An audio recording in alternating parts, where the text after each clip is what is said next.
Even though it is a joke to ask people what their favorite movie is because of the sheer mass of movies that are publicly available, I know what my definitive answer is. Jurassic Park. Jurassic Park is my favorite action-adventure movie of all time because of its definitive characters and actors that are so deeply wired into the core of who I am.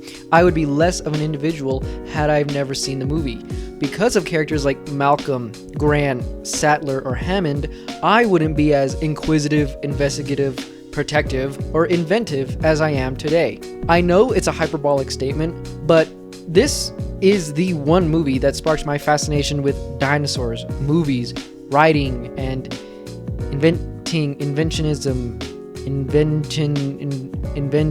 So of course, I follow a lot of Jurassic Park media. I own all of the movies. Yes, all of the movies. Follow a lot of the influencers about Jurassic Park, and just like anything, I love Jurassic Park theories. My favorite one that I've seen thrown around and talked about somewhat, and most recently by this creator on TikTok, is about the dinosaurs themselves. If you don't know, the dinosaurs of Jurassic Park were genetically engineered by this company named InGen, and in cooperation with John Hammond funding their projects, created these dinosaurs from 150 million-year-old DNA found in mosquitoes encased in amber. This is where the problem begins, because a massive complaint about the movie about the lore is, how do you differentiate DNA of different dinosaurs from one mosquito? Any geneticist will tell you that working with DNA in this manner would create some incomprehensible dino beast, much less a scientifically accurate dinosaur, and thus we can start talking about this dinosaur theory. The fact that these dinosaurs are merely genetic monsters coded to look and act like dinosaurs. Dun, dun, dun. To give a brief overview of this theory, these dinosaurs are just genetically modified organisms that carry the dominant trait of whatever dinosaur they were attempting to recreate, and John Hammond and InGen, not wanting to lose out on this massive investment, decided to open Jurassic Park filled with these organisms to profit. This idea, from a horror standpoint, is really powerful, as it reinforces the film's main idea of creationism and God playing man, as well as the inherent evil tendencies of capitalism. But where's the evidence that these dinosaurs are not real dinosaurs? You see, in the making of the movie, they even had a on-site dinosaur supervisor, Phil Tippett, to ensure that the dinosaurs were as accurately represented as possible.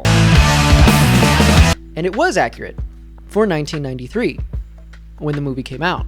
So for the sake of the video and this theory, the dinosaurs we see in the film are no longer as accurate as possible for 2024, which aids the theory in that these are genetic monsters, like the Dilophosaurus being the easiest example.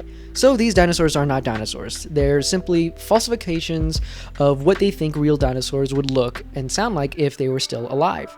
Much like the Indominus Rex being an opaquer depiction of genetic hybrid.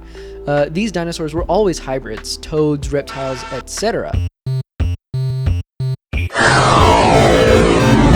But what about the pieces of evidence that contradict this theory? You see, what I like to do is I like to do my research and make sure I find every significant piece of evidence that I can find in order to have a more truer example or thought process when it comes to anything.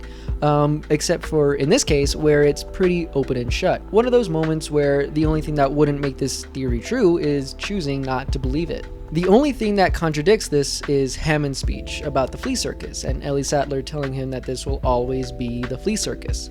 Dr. Sattler was more correct in this instance than I think she probably realizes. Since these dinosaurs were always pale imitations of their real-life counterparts, the circus would always have fleas. Hammond may be telling the truth about always wanting to deliver a real experience, a real entertaining experience, but it doesn't negate the fact that when it comes to real life, it always happens to find a way. From a more investigative point of view, the dinosaurs always being genetically modified monsters plays so well into the film and book's narrative about human interference with nature, and that life can't be contained to a box to be pulled from by humans at will. In short, Ian was right. Boy, do I hate being right all the time. Special thanks to Dinosaurs Daily for allowing me to make this little video, and thank you for watching. Is there anything special that you want to say?